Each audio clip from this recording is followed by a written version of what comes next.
This video will look at how to use your graphing calculator, the TI-84, to graph an integral expression. Here's one from the last PQ, the integral from 0 to pi of 4 sine x. By hand, we take the integral, -4 cosine x, and then we substitute in our two endpoints, and we ended up with 8 as an answer. So how do we use our calculator to do this? Well, here's our TI-84. I'm going to show you two different methods. The first one, if you go to the math key, which is right here, notice number 9 down here is FN integral, right? So FN integrate.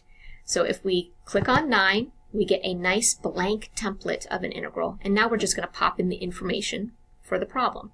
We're integrating from 0, tab up, to pi.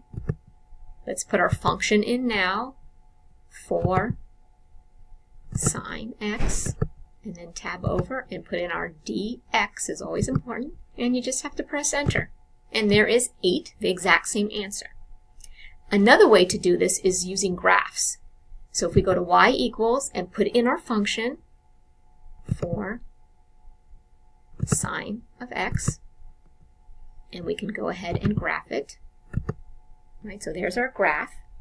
Now what you can do, and I do like this one because it actually shows you the integral, up here at the trace button, if you go to second trace, calculate is above it, so go to second trace, and you'll get, this is where, remember, you can find values or zeros and maximums. Down here at the bottom, number 7 is your integral. So go ahead and choose 7. Now it will ask right here for a lower limit. Type in 0 and enter.